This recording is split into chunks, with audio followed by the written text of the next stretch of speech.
Good morning, and welcome to your 5 a.m. cash flow mastery. And my dear friend, the topic for today is LLP और private limited company. मतलब क्या हुआ कि LLP limited liability partnership के अंदर काम करें या प्राइवेट लिमिटेड कंपनी को फॉर्म करें। ये क्वेश्चन आया। ये क्वेश्चन हमारी कैश फ्लो कम्युनिटी के अंदर डिस्कस हुआ। तो मेरे कैश फ्लो मास्टरी पार्टिसिपेंट ने बोला कि जगमोहन एक काम करो, ये ना इसके ऊपर एक कंप्लीट वीडियो तैयार करो, क्योंकि दिमाग में ना बड़ी कंफ्यूजन है कि जो हम बिजनेस कर रहे हैं उसको किस में करें। उसको लिमिटेड लायबिलिटी पार्टनरशिप में करें या उसको प्राइवेट लिमिटेड कंपनी में करें। अच्छा, उसका क्या करें जो ऑलरेडी एलएलपी में काम कर रहे हैं। अच्छा, उससे भी इंपॉर्टेंट, अगर जगमोहन आप बताने वाले हो कि एलएलपी के बेनिफिट ज्यादा होने वाले हैं, तो जो ऑलरेडी प्राइवेट लिमिटेड कंपनी में काम कर रहे हैं, तो वो क्या करें। अब टैक्स का क्या इम्पैक्ट है। टैक्स का इम्पैक्ट क्या है, जैसे कि अब एलएलपी में टैक्स का रेट होता है 30%, और प्राइवेट लिमिटेड कंपनी के अंदर बेस रेट जो है वो 22% है। अरे यहाँ तो टैक्स की एडवांटेज है, तो फिर तो कौन सी बनाए, क्या करें। ऐसे ना जाने कितने सारे क्वेश्चंस आपके पास हो सकते हैं, लेकिन आज ना एक बहुत ही सिस्टमेटिक तरीके से हम चलते हैं कि बिजनेस ओनर आखिर किस लीगल एंटिटी के अंदर बिजनेस करे। तो उसके लिए ना फटाफट से एक डिस्कशन पैनल ओपन कर लेते हैं, बड़ा मजा आएगा आज के टॉपिक के अंदर। Let's enjoy and celebrate today's topic. तो देखिए, आप अगर बिजनेस करना चाहते हैं, कर रहे हैं, बिजनेस कर रहे हैं, कोई ना कोई व्हीकल तो चाहिए ना कोई लीगल एंटिटी चाहिए। आपकी कंपनी का पैन नंबर होगा, तो आपकी कंपनी का जो पैन नंबर है जिसके अंदर काम कर रहे हैं, उसके बारे में मैं क्या कर रहा हूं, आपसे बात करते करते ये लो जी ओपन कर लिया डिस्कशन पैनल। और डिस्कशन पैनल में सामने लिख दिया एलएलपी और प्राइवेट लिमिटेड कंपनी। इससे भी पहले हम एक बात जान लेते हैं, क्या कि बिजनेस करना है तो या तो आपकी प्रोपराइटरशिप फर्म हो सकती है, प्रोपराइटरशिप फर्म हो सकती है। प्रोपराइटरशिप फर्म में आप काम कर रहे हो, नहीं तो आप पार्टनरशिप फर्म में काम कर सकते हो। अब प्रोपराइटरशिप में काम करने का और पार्टनरशिप में काम करने का एक जो सबसे बड़ा डिसएडवांटेज है, वो है अनलिमिटेड लायबिलिटी।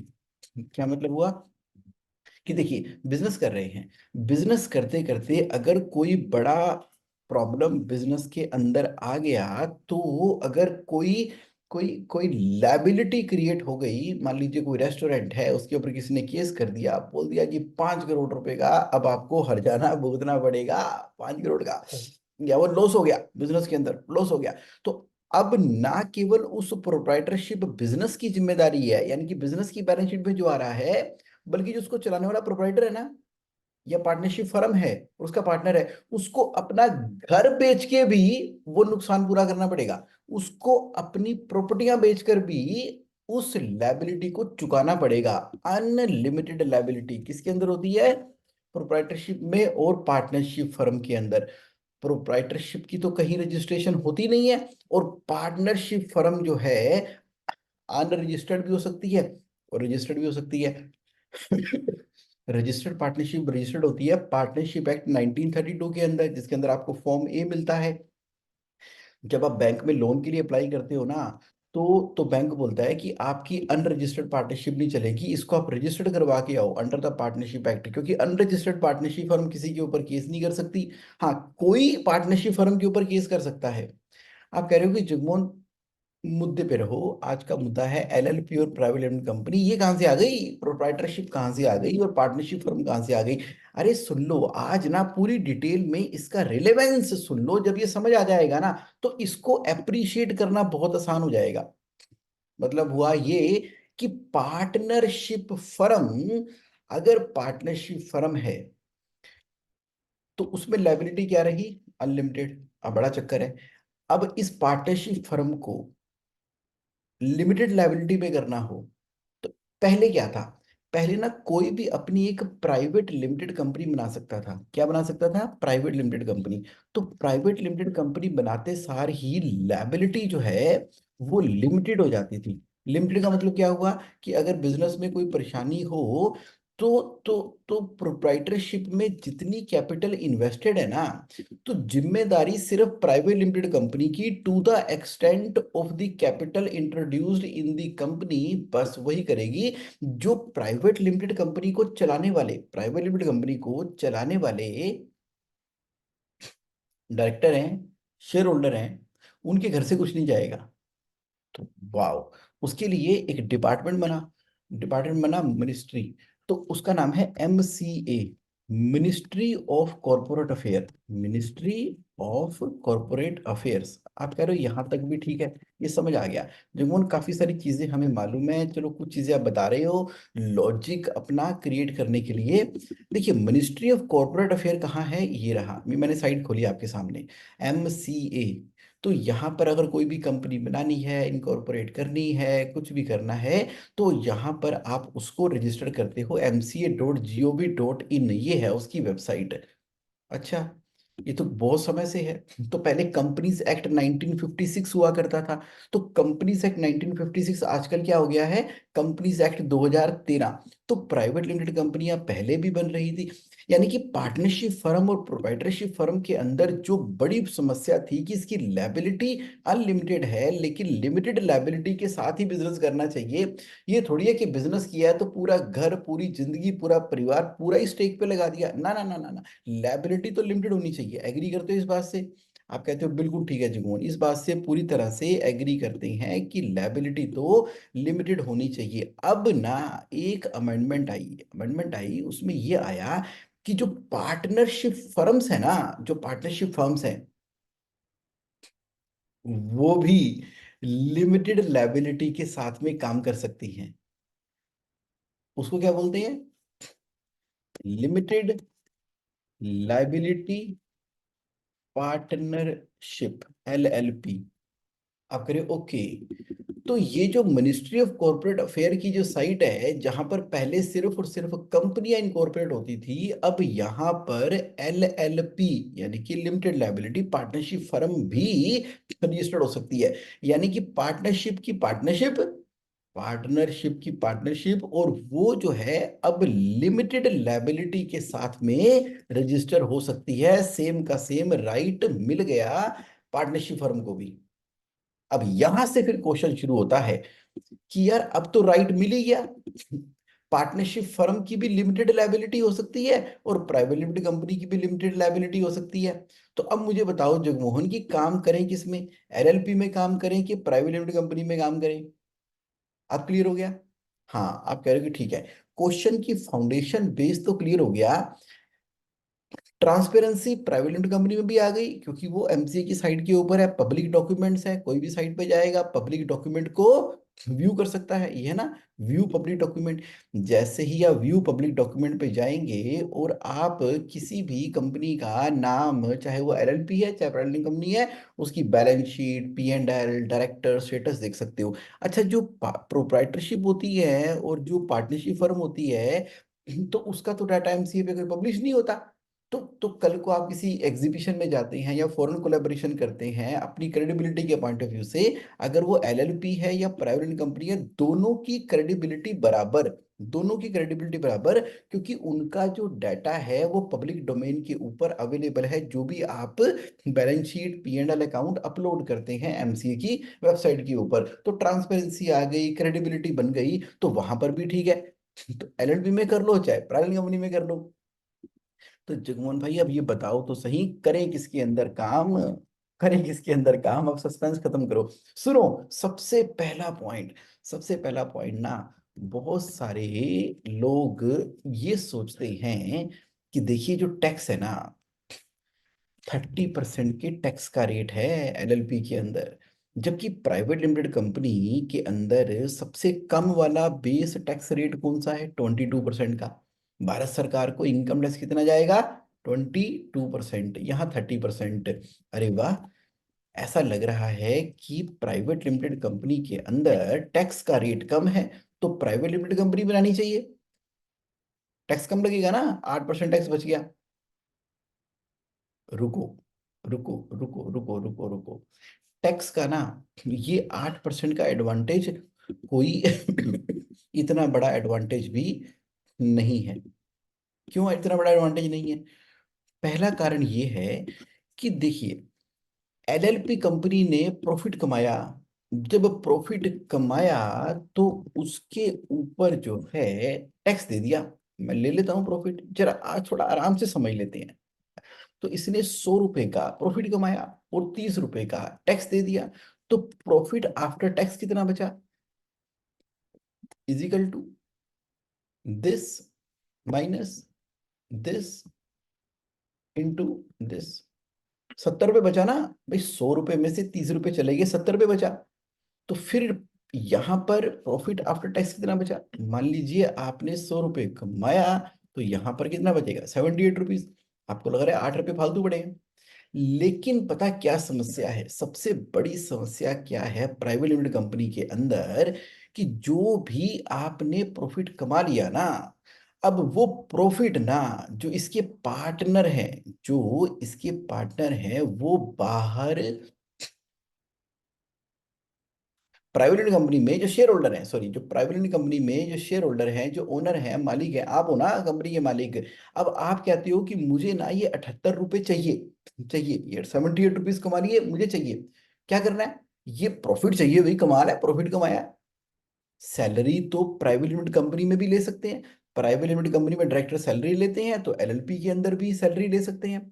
और इसके अंदर एलएलपी के अंदर इंटरेस्ट ऑन अनसिक्योर्ड लोन भी ले सकते हैं, और इंटरेस्ट ऑन कैपिटल भी ले सकते हैं। प्राइवेट लिमिटेड कंपनी के अंदर भी डायरेक्टर ने लोन दिया हुआ है, तो उसके ऊपर इंटरेस्ट ले सकते हैं। तो खर्चा तो यहाँ पर डल गया, लेकिन जो प्रॉफिट वाला हिस्सा है ना, प्रॉफिट आफ्टर टैक्स, अब कंपनी खूब अच्छा कर रही है, मतलब करोड़, 2 करोड़, 5 करोड़, 10 करोड़ रुपए प्रॉफिट कमाती चली जा रही है, लेकिन प्राइवेट लिमिटेड कंपनी में जो प्रॉफिट यहाँ पर रह जाता है, अगर उसको बाहर निकालना है ना, बाहर निकालना है, तो मैं उसको बोल देता हूं प्रॉफिट विद ट्रैवल।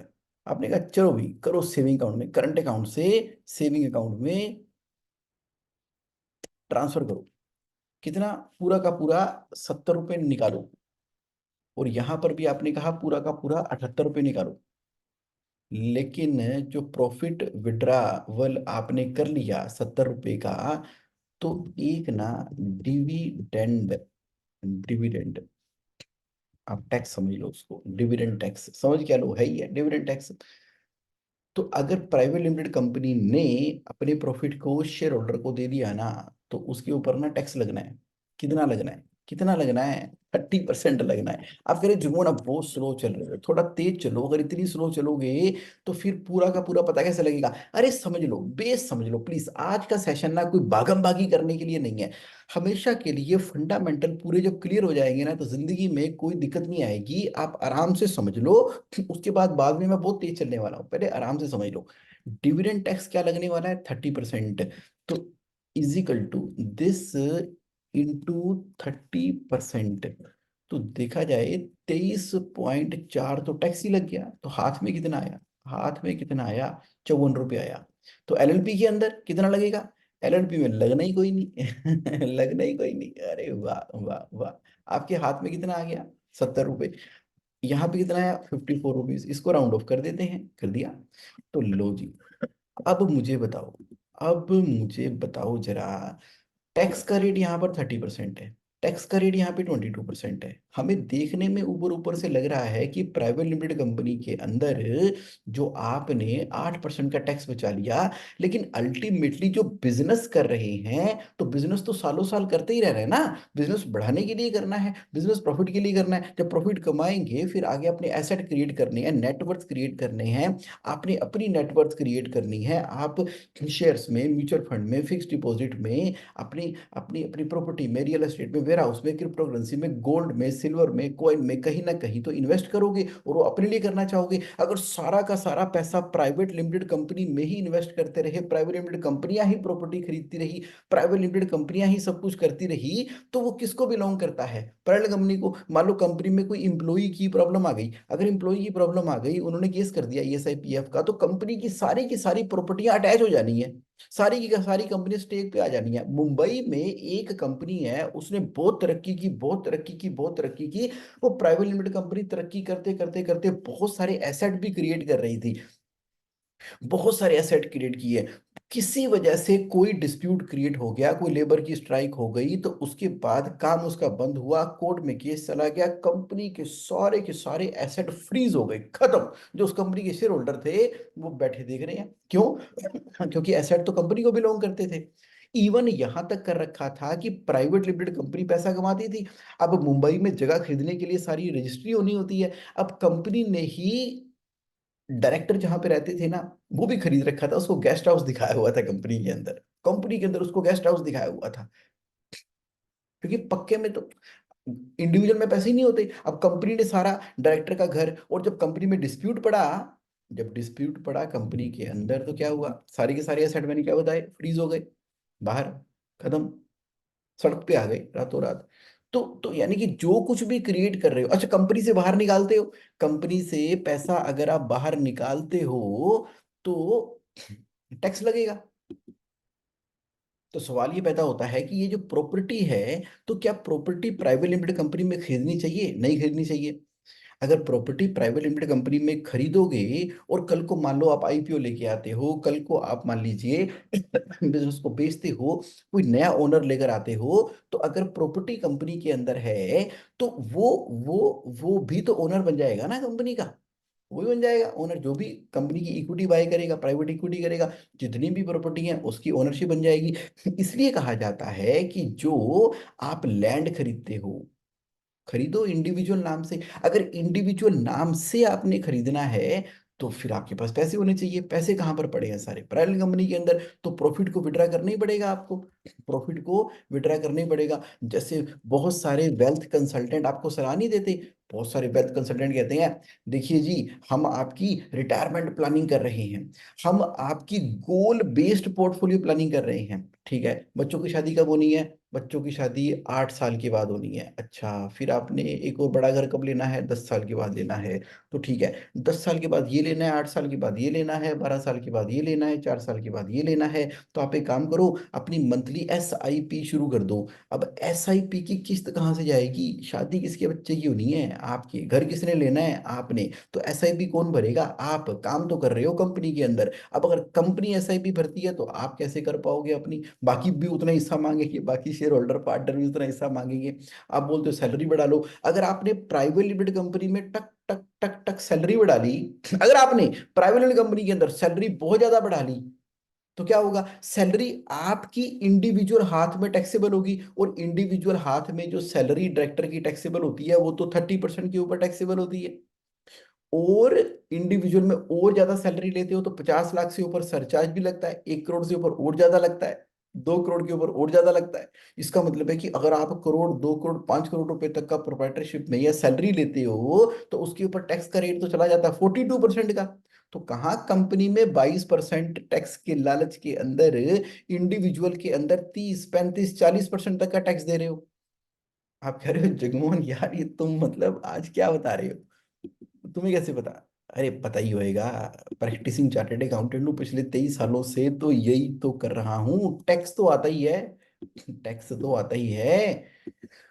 ओके, आप कह रहे हो जगमोहन, समझ गए यार, तुम क्वालिफाइड डॉक्टर हो, तो टैक्स की बात तो ठीक ही कह रहे होगे, ठीक ही कह रहे होगे। तो यानी कि डिविडेंड टैक्स जो है, LLP में लगता ही कोई नहीं, LLP में लगता ही कोई नहीं। जितना प्रॉफिट है उसकी कैपिटल में ऐड हो गया, किसकी? पार्टनर की। अगर पार्टनर की कैपिटल में ऐड हो गया, तो पूरा का पूरा 70 रुपये निकाल सकते हो, यहाँ 55 रुपये निकाल सकते हैं। तो देखा जाए तो इफेक्टिवली आपने टैक्स कितना दे दिया? इफेक्टिवली टैक्स कितना दे दिया? Equal to 30 divided by 100। बस ये लास्ट थोड़ा आपको मैं बता देता हूँ, उसके बाद तो हम आगे तेजी से बढ़ेंगे। तो यानी कि एलएलपी के अंदर टैक्स दिया आपने 30%, और और प्राइवेट लिमिटेड कंपनी में सच में आपने टैक्स दिया 45%। अब क्लियर हो गया? हाथी के दांत दिखाने की ओर, हाथी के दिकान हरे हरे, दिखाने वाले कौन से हैं? ये वाले। हाथी के दांत दिखाने की ओर, खाने की ओर, लगा कितना? लगा कितना? 45% लगा। 22 दिखा के 45 लगाते हो, बड़ी नाइंसाफी है। एलएलपी के अंदर 30% सामने है, और टैक्स का अल्टीमेटली रेट भी 30% ही आता है। अब मुझे बताओ, 8% का बेनिफिट हो रहा है या 15% का नुकसान हो रहा है? अब बताओ। आप कह रहे हो नहीं नहीं नहीं नहीं नहीं नहीं नहीं नहीं नहीं नहीं, सारा का सारा प्रॉफिट तो हम प्राइवेट लिमिटेड कंपनी के अंदर ही रखेंगे। अरे क्या करोगे सारा प्रॉफिट प्राइवेट लिमिटेड कंपनी में रख के? आप कहते हो सैलरी से निकाल लूंगा, तो सैलरी से यहां से निकाल लो। आप कहते हो प्राइवेट लिमिटेड कंपनी में से मैं डिविडेंड दूंगा ही नहीं, कंसल्टेंसी से निकाल लूंगा, तो यहां से निकाल लो। कमीशन से निकाल लूंगा, तो यहां से भी निकाल लो। आप कहते हो कि लोन के ऊपर इंटरेस्ट ले लूंगा, तो यहां पर भी ले लो। तो जितना जितना आप निकालते जाओगे वो 30% टैक्स थोड़ी पड़ेगा यहाँ पे, वो तो कहने को 30% है। यानी कि जितनी दुनिया जहान की प्लानिंगे आप यहाँ कर सकते हो प्राइवेट लिमिटेड कंपनी के अंदर, तो उतनी की उतनी प्लानिंगे यहाँ भी तो कर सकते हो एलएलपी के अंदर। आप कह रहे हो जगमोहन ठीक है, बात तो तुम्हारी समझ में आ रही है कि ये जो टैक्स का चक्कर है ना, इसके चक्कर में हमें एलएलपी ही बनानी चाहिए, प्राइवेट कंपनी नहीं बनानी चाहिए, क्योंकि प्रॉफिट सारा बिजनेस के अंदर फंस जाता है, डिविडेंड टैक्स लग जाता है। दूसरा पॉइंट बताओ, मजेदार मजबूत, ये मजबूत पॉइंट है जो तुमने दिया है, ये समझ आ गया। दूसरा मजबूत पॉइंट दो। दूसरा मजबूत पॉइंट ये देता हूं, मनी इन मनी आउट। ये क्या मतलब हुआ, मनी इन मनी आउट? देखो ऐसा है, जो प्राइवेट लिमिटेड कंपनी है ना, प्राइवेट कंपनी है, उसमें पैसे पड़े हुए हैं, उसमें पैसे पड़े हैं प्राइवेट कंपनी के अंदर, और आपको कंपनी के शेयर होल्डर को, कंपनी के ओनर को जरूरत पड़ेगी पैसों की।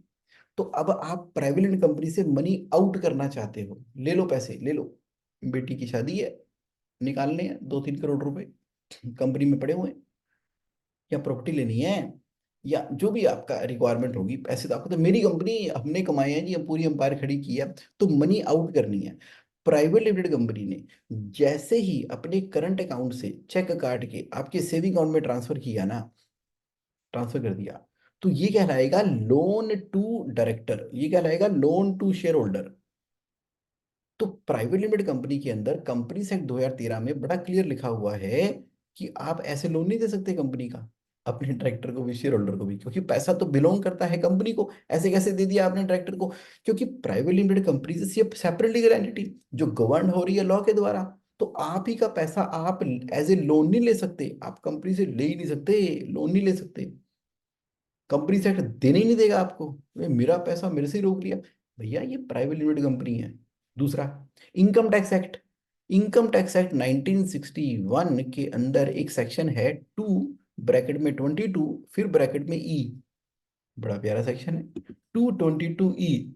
इसको लेके तो हम कई बार बहुत हंसते हैं। कौन सा है? 222 और ब्रैकेट में ई, 222E। ये बोलता है डीम्ड डिविडेंड। अब ये क्या बना है? Deem dividend. डीम डिविडेंड का मतलब ये है कि एक प्राइवेट लिमिटेड कंपनी ने अगर ऐसे ही खुशी खुशी में पैसा जो है वो लोन दे दिया अपने डायरेक्टर को, तो वो डायरेक्टर का डिविडेंड नहीं, डीम्ड डिविडेंड कहलाएगा। क्योंकि अगर कोई चीज कह के लेते हो डिविडेंड ले रहा हूं जी मैं, तो डिविडेंड है। अगर कह के नहीं, चुपके से ही ट्रांसफर कर लेते हो, डायरेक्ट ही ट्रांसफर कर लेते हो, तो सेक्शन 22 कहता है कि ये भी डिविडेंड माना जाएगा, ये भी डिविडेंड माना जाएगा। तो अगर ये डिविडेंड माना जाएगा लोन टू डायरेक्टर, तो फिर जिसने लिया उसके हाथ में टैक्सेबल हो जाएगा, 30% टैक्स देना पड़ेगा। एक मेरे क्लाइंट ने 4 करोड़ रुपए ट्रांसफर कर दिए, और वो पकड़ा गया इनकम टैक्स की स्क्रूटनी के अंदर, तो 4 करोड़ का 30% कितना हुआ? 1 करोड़ 20 लाख रुपए टैक्स दे के छूटा वो, 1 करोड़ 20 लाख रुपया। कहता है यार मेरा अपना ही पैसा है, मैंने लिया और वापस भी कर दिया, जो लिया ना उसके ऊपर उसको टैक्स देना पड़ा। कहते वापस भी तो कर दिया, कहते कर दिया, निकाला क्यों? तो मनी आउट, तो प्राइवेट लिमिटेड कंपनी से जरा मनी आउट करके दिखाओ। प्राइवेट लिमिटेड कंपनी से जब मनी आउट करोगे तो कर ही नहीं सकते, डायरेक्टर नहीं ले सकते, शेयर होल्डर नहीं ले सकते, वो डीम्ड रिटर्न बन जाएगा, फिर टैक्स का चक्कर। लेकिन एलएलपी के अंदर कोई दिक्कत ही नहीं है, निकालो, प्रॉफिट कमाया। जो प्रॉफिट होता है वो पार्टनर की कैपिटल में ऐड हो जाता है। जब वो पार्टनर की कैपिटल में ऐड हो गया तो पार्टनर तो कभी भी अपनी कैपिटल विड्रा कर सकते हैं, करंट अकाउंट से सेविंग अकाउंट में ट्रांसफर कर दिया, जितने मर्जी झूठे मारो, निकालो डालो, निकालो डालो, निकालो रखो, जो मर्जी करो। भाई आपकी कैपिटल है, आपने प्रॉफिट कमाया, एक बार टैक्स दे दिया, और जो प्रॉफिट कमाया आप ही का ही है, तो उसको जितनी बार मर्जी निकालो। तो मनी आउट करना कितना आसान हो गया ना एलएलपी के अंदर। जब LLP ministry of corporate affair के अंदर रजिस्टर हो ही रही है, अब प्राइवेट लिमिटेड कंपनी भी एमसी में रजिस्टर्ड है, एलएलपी भी रजिस्टर्ड है, अगर दोनों ही रजिस्टर्ड हैं, क्रेडिबिलिटी दोनों की बराबर है, पब्लिक डोमेन में अवेलेबल है, और इस नाम से कोई और कंपनी बना नहीं सकता ना एलएलपी बना सकता है, क्योंकि एक बार एमसीए में रजिस्टर्ड हो गई है, तो क्यों बनानी है प्राइवेट कंपनी? तो एलएलपी के अंदर पैसा निकालने में कोई डीम डिविडेंड लगता नहीं है, विड्रा करने में कोई रिस्ट्रिक्शन नहीं है। अब आ जाओ पैसा लेने में। अब पैसा लेने में मनी इन के ऊपर क्या रूल है? मनी इन के ऊपर भी बड़ा स्यापा है। जो प्राइवेट लिमिटेड कंपनी है ना, वो पब्लिक से पैसा ले नहीं सकती, कुछ ना ले सकती, किसे नहीं ले सकती। अब प्राइवेट लिमिटेड कंपनी ने अगर पैसा डालना है कंपनी के अंदर, तो प्राइवेट लिमिटेड कंपनी सिर्फ और सिर्फ और सिर्फ और सिर्फ और सिर्फ और सिर्फ और सिर्फ डायरेक्टर से ले सकती है। यानी कि director of the company company में पैसा डाल सकते हैं, तो वो कहलाएगा लोन फ्रॉम डायरेक्टर। अच्छा, स्पेशल रेजोल्यूशन पास करके जो शेयर होल्डर है, डायरेक्टर नहीं है, तो उनसे भी पैसा ले सकती है, तो दो ही लोगों से ले सकती है, डायरेक्टर से या शेयर होल्डर से, यानी कंपनी के मालिकों से ले सकती है। अब उसका मन कर रहा है किसी थर्ड पर्सन से लेना है, तो private limited company third person से लोन ले नहीं सकती। अगर ले लिया तो वो डिपॉजिट कहलाएगा, और डिपॉजिट के ऊपर सारी की सारी रेगुलेशन लग जाएगी। डिपॉजिट का मतलब हो गया कि अब ना वो पैसा इनकम मान लिया जाएगा आपका, डिपॉजिट की डेफिनेशन के ऊपर आगे पेनल्टियां लगेगी अलग। तो private limited company as per दी कंपनीज एक्ट 2013 जनता जनार्दन से इधर उधर से पैसा नहीं ले सकती, तो कहाँ से ले सकती है? बैंक से लोन लेगी, एनबीएफसी कंपनी से लोन लेगी। और मजे की बात देखो, प्राइवेट लिमिटेड कंपनी जब डायरेक्टर से भी लोन ले रही है ना, तो डायरेक्टर को पता क्या लिख के देना पड़ता है? कि ये जो मैंने प्राइवेट लिमिटेड कंपनी को लोन दिया है, ये मेरी अपनी कमाई है, मैंने अपने सोर्सेस से कमा कमू के कंपनी को लोन दिया है, मैंने किसी से लोन लेके लोन नहीं दिया, कि मैंने टोपी नहीं घुमाई। क्योंकि प्राइवेट कंपनी क्या कह रही है कि डायरेक्टर दे सकते हैं, डायरेक्टर भी अपने सोर्स से दे सकते हैं, अब इतने पैसे किसके पास होते हैं? तो डायरेक्टर कहते हैं कि ले, आइडिया आ गया मेरे पास, मैं काम करता हूँ, सीधा कंपनी में लोन डालने की जगह पहले अपने इंडिविजुअल में लोन ले लेता हूँ, फिर कंपनी में डाल दूंगा। कौन पूछ रहा है? नहीं, सीए जो है जब साइन करता है, फॉर्म अपलोड होता है और डिक्लेरेशन जाती है, तो उसमें डायरेक्टर को बोलना पड़ता है कि मैंने लोन नहीं लिया। फिर क्या फायदा? अच्छा, तो फिर तो बड़ी लिमिटेशन हो गई, तो कंपनी में उतना ही पैसा डल पाएगा। प्राइवेट लिमिटेड कंपनी में ना एक लोग तोड़ निकाल देते हैं कि एक प्राइवेट लिमिटेड कंपनी आपकी प्राइवेट लिमिटेड कंपनी को लोन दे देती है, लेकिन उसके भी बड़े चक्कर हैं, जस्टिफाई करना पड़ता है कि उस प्राइवेट लिमिटेड कंपनी ने आपको क्यों लोन दे दिया, एंट्री है, पकड़े जाते हो बाद में। तो यानी कि एक प्राइवेट लिमिटेड कंपनी दूसरी प्राइवेट कंपनी को लोन दे सकती है, लेकिन भैया जिसने दिया है उसका जो मेन ऑब्जेक्ट था, उसका लोन देने का ऑब्जेक्ट था क्या? वो तो एनबीएफसी कंपनियां दे सकती हैं। ओहो यार, इतना चक्कर है पैसा लेने के अंदर। यानी कि प्राइवेट लिमिटेड कंपनी हो गई ना, उसमें से पैसा निकाल सकते, ना डायरेक्टर को दे सकते, ना शेयर होल्डर को दे सकते। अगर पैसा डालना है कंपनी के अंदर तो सिर्फ डायरेक्टर और शेयर होल्डर से ले सकते हैं, और डायरेक्टर और शेयर होल्डर से भी लेंगे तो उनको भी लिख के देना पड़ेगा कि भैया हमारी कमाई हुई कमाई है जिसको हम दे रहे हैं, लोन लेके नहीं दे रहे। तो फंस गई ये तो, ये तो फंस गए कंपनी बना के प्राइवेट लिमिटेड कंपनी, ना पैसा आ पा रहा ना जा पा रहा। तो एलएलपी में क्या होता है? कोई दिक्कत ही नहीं है जी। एलएलपी में कोई दिक्कत ही नहीं है, आन दो, आन दो पैसा। पार्टनर ने चाहे जहां से मर्जी पैसा लिया, अपने सेविंग अकाउंट में जहां से मर्जी लोन लिया, ले लिया, वो लिया, वो कंपनी में एज ए अनसिक्योर्ड लोन डाल सकता है, वो कंपनी में एज ए कैपिटल इंट्रोड्यूस कर सकता है, वो कंपनी में as a current account introduce कर सकता है। एलएलपी डायरेक्टली भी ले सकती है, कोई रिस्ट्रिक्शन ही नहीं है एलएलपी के ऊपर। तो कहते यार, जी कौन पहले क्यों नहीं बताया? हमने खामखा से प्राइवेट लिमिटेड कंपनी बना के गले में आफत डाली हुई है। प्रॉफिट निकाल नहीं सकते, पैसा ले नहीं सकते, पैसा दे नहीं सकते। तो ये ऐसा शिकंजा कस दिया आपने कि प्राइवेट लिमिटेड कंपनी में ना बड़ी सफोकेशन सी महसूस हो रही है, जबकि एलएलपी में एकदम खुल्लम खुला महसूस हो रहा है, खुल्लम खुला बिजनेस करने के लिए। तो इन दो मेजर पॉइंट की वजह से अभी रेस में आगे चल रही है कौन? एलएलपी। अच्छा, एक बात और भी है, कंप्लाइंसेस। अब जो लीगल कंप्लाइंसेस हैं वो प्राइवेट लिमिटेड की थोड़ी सी ज्यादा है, एलएलपी की थोड़ी सी कम है। बाकी ज्यादा हो कम हो क्या फर्क पड़ता है? कौन सा बिजनेस ओनर ने बैठ के जो है उसकी कंप्लायंस करनी है? वो तो सीए साहब ने करना है। सीए साहब तो कुछ भी करी जा रहे हैं, वो तो कर ही देंगे, वो तो एक्सपर्ट होते हैं, चार्टेड अकाउंटेंट तो एक्सपर्ट होते हैं। वो कंप्लायंस की कोई चक्कर नहीं है, वो खर्चे का भी कोई ज्यादा फर्क नहीं है, 5-10 हजार 20 हजार का फर्क होगा साल के एनुअल कंप्लायंसेस का, वो कोई दिक्कत नहीं है। तो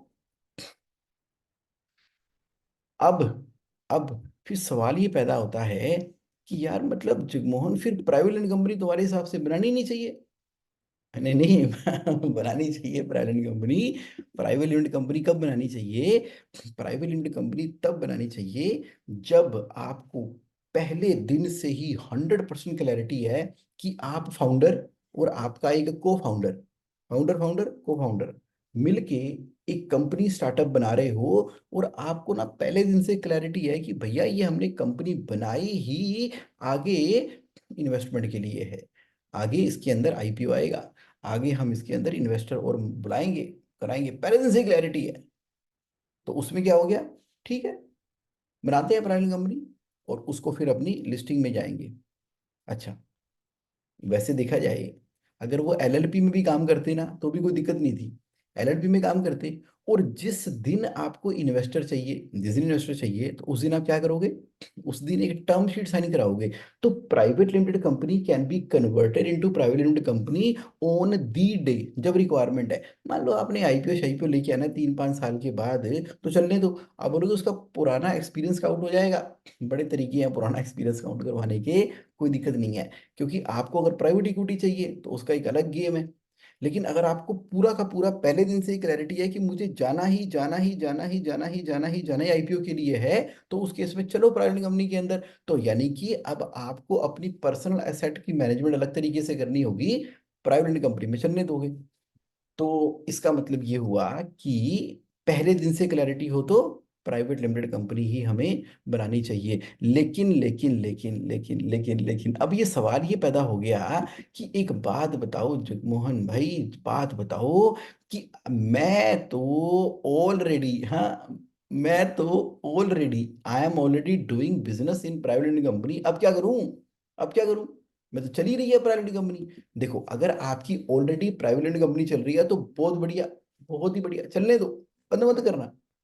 और ना ही इसको उठा के वापसी एलएलपी में लेके जाना, मत करना। क्योंकि एक बार बना दी है ना, चलने दो इसको। क्योंकि इसकी जो क्रेडिबिलिटी आपने एस्टेब्लिश करा दिया, बहुत बढ़िया है, जो किया अच्छा किया, सही किया।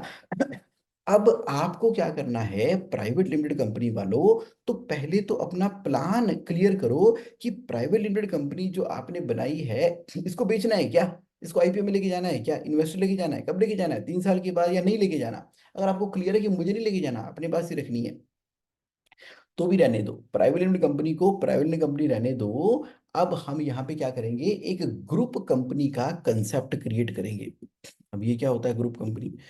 ग्रुप कंपनी के कंसेप्ट का मतलब ये होता है कि यहाँ पर अब, क्योंकि आप ऑलरेडी प्राइवेट कंपनी बना चुके हो, तो ये रही आपकी प्राइवेट लिमिटेड कंपनी।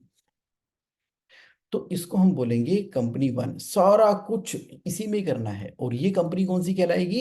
ये कंपनी कहलाएगी front end company. Front end company, जो कुछ करना है इसी के अंदर ही करना है, करते चले जाओ, करते चले जाओ, करते चले जाओ, करते चले जाओ, इस कंपनी के अंदर ही जैसे कर रहे थे वैसे करते चले जाओ। अब आप देखो कि बैकएंड के अंदर और भी कंपनी है क्या आपके पास? क्या आपकी कोई प्रोप्राइटरशिप भी चल रही है? क्या आपका कोई एचयूएफ भी चल रहा है? या आपने कंसल्टेंसी या अदर बिजनेस के लिए एक एलएलपी भी बना सकते हो? ओके, आप कह रहे हो कि ठीक है, मेरी वाइफ की और मेरे ब्रदर की तो एक प्रोप्राइटरशिप है। अच्छा, अच्छी बात है। वो हो गई आपकी सेकंड नंबर कंपनी। ओके, और HUF है, और अब ना एक और कंपनी बना सकते हैं, LLP। टोटल 4 हो गई कंपनी। अगर इतनी कंपनियां बनाओगे, इसको ग्रुप कंपनी कंसेप्ट बोलते हैं। जो आपकी मेन कंपनी है वो तो प्राइवेट कंपनी रहेगी रहेगी, काफी सालों से चल रही है, चलने दो इसको। अगर प्रोप्राइटरशिप है, HUF है, LLP है, अब ये आपके 4 पैन नंबर हो गए, 4 पैन नंबर हो गए। अब ये जो LLP कंपनी है ना, अब हमने क्या करना है, कुछ बिजनेस यानी कि एक नई LLP क्रिएट होगी। जो आपकी पुरानी कंपनी का नाम है ना, तो वो एक सेपरेट हो गया, LLP कंपनी एक सेपरेट हो गई। आप जो है थोड़ा सा मिलता जुलता नाम भी चाहे रख सकते हो, सेपरेट नाम भी रख सकते हो। अब LLP कंपनी भी एक कंसल्टिंग कंपनी है, ट्रेडिंग कंपनी है। तो कई बार ना जो माल ये परचेज करती थी, जो माल प्राइवेट कंपनी परचेज करती थी, कुछ रॉ मटेरियल जो है वो LLP परचेज करेगी, रॉ मटेरियल, और उसमें अपना 5% का मार्जिन रख के प्राइवेट कंपनी को बेचेगी। आप कह रहे हो ऐसे कैसे? अगर आप सिस्टर कंसर्न को बेचते हो तो इसके अंदर तो ट्रांसफर प्राइसिंग का चक्कर पड़ जाएगा, ट्रांसफर प्राइसिंग का। ये तो मर्ज कर देंगे। अरे बाबा, यहाँ पे टैक्स का रेट 30% है, यहाँ पे 22% है। इनकम टैक्स ऑफिसर बड़ा बोलने वाला है कि भैया तुमने जी उल्टा काम कर दिया, तुमने 30% ज्यादा दे दिया, 22 दो, ऐसे नहीं बोलेगा वो। अच्छा ये भी चक्कर है ये तो अच्छी बात है। ओके, तो ट्रांसफर प्राइसिंग का ध्यान रखते हुए, जिसको हम बोलते हैं आर्म्स लेंथ प्राइस के हिसाब से, सारी थोड़ी करने के लिए कह रहा हूं। अगर 100% काम यहाँ पे हो रहा है, तो 15-20% ही तो काम होगा यहाँ पे, वो भी रॉ मटेरियल परचेज करके इसको सप्लाई कर दिया, प्लस कंसल्टेंसी हो जाएगी यहाँ पे LLP के अंदर, या और भी कुछ काम है वो यहाँ पर हो जाएंगे। तो बाय चांस कभी पैसों की रिक्वायरमेंट होती है ना, तो प्राइवेट लिमिटेड कंपनी चेक काटेगी, RTS करेगी LLP को, LLP में से पार्टनर तो पैसे विड्रा कर ही सकते हैं, कर सकते हैं। अब बोलोगे यार ये तो रिंग फेंसिंग में फंस जाएगा, फंसेगा ही नहीं। क्यों फंसेगा? क्योंकि जो आप रॉ मटेरियल खरीदते हो उसको ट्रांसफर प्राइसिंग के हिसाब से प्रॉपर प्रॉफिट ऐड करके, बढ़िया प्रॉफिट ऐड करके, सही जितना होना चाहिए इसको देते हो, तो पैसे तो LLP के पास बच ही गए ना। तो प्रॉफिट यहाँ पे शिफ्ट हो गया, सारा नहीं। और अगर प्रॉफिट शिफ्ट भी होगा तो टैक्स तो ज्यादा ही पड़ रहा है, गवर्नमेंट खुश है। तो आप कह रहे हो कि अच्छा, इसका मतलब ये है कि प्राइवेट कंपनी को चलने दें, और साथ में जो बाकी कंपनियां हैं उनको भी चलने दें।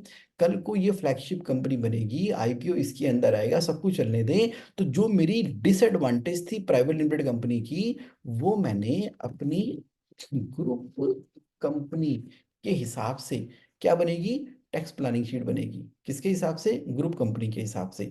तो बड़ी प्यारी सी आपके पास टैक्स प्लानिंग शीट बनती है, बिल्कुल लीगल एथिकल प्रोफेशनल तरीके से आप टैक्स प्लानिंग शीट के हिसाब से अपने ग्रुप को चलाओगे, अपने ग्रुप को चलाओगे। चलो बाकी फर्दर और जो 1 to 1 पर्सनलाइज टैक्स प्लानिंग करेंगे ना, तो उसके अंदर और डिटेल में डिस्कस कर देंगे। लेकिन आज जो है आपको मैंने कंसेप्ट एकदम क्लियर कर दिया। फ्रंट एंड प्राइवेट कंपनी है, तो बैक एंड आपका बाकी कंपनियां हैं। फ्रंट एंड वो उस केस के अंदर, जब आप कह रहे थे मैं तो ऑलरेडी बिजनेस कर रहा हूँ प्राइवेट लिमिटेड कंपनी में, क्या चेंज करूं? आप कहते हो कि मेरे पास ना 2 प्राइवेट लिमिटेड कंपनियां हैं, दो। दो क्या कर रहे हो प्राइवेट लिमिटेड कंपनियां? एक ही बहुत है। एक में काम करो, दूसरी वाली प्राइवेट लिमिटेड कंपनी को ना LLP में कन्वर्ट कर दो। तो क्या, क्या प्राइवेट लिमिटेड कंपनी LLP में कन्वर्ट हो जाती है? हाँ हो जाती है। Okay, okay.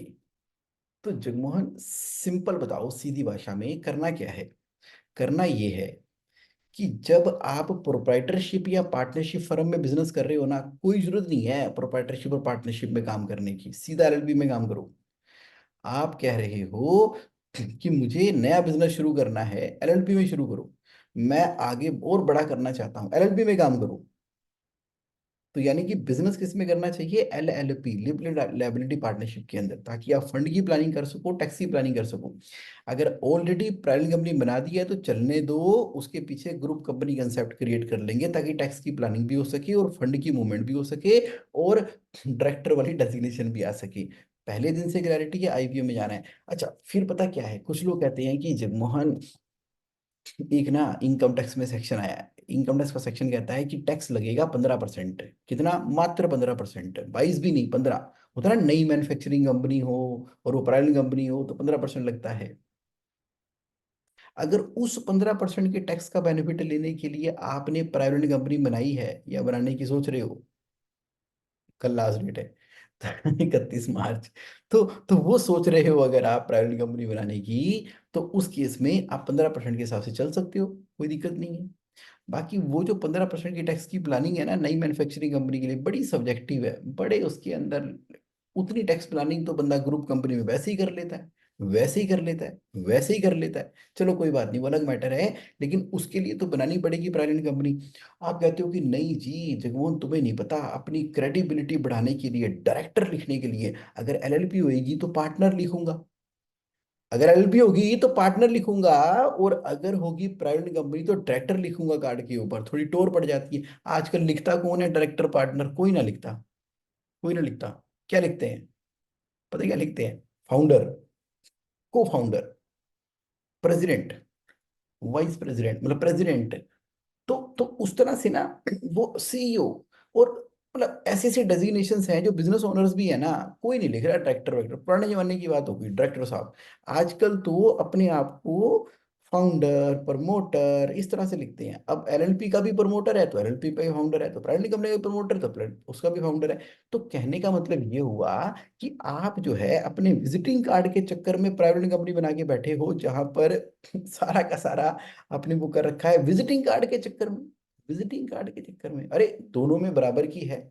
अच्छा अभी मैं ना कुछ आंसर आपके कर पाया, समय देखो कितनी तेजी से भाग रहा है, 43 मिनट्स हो गए हैं, वीडियो भी लंबी हो गई है। बाकी और भी पॉइंट्स आएंगे, उसको 1 to 1 में कर लेंगे, मुझे पता है और भी क्वेश्चन आपके आ सकते हैं, तो कोई बात नहीं।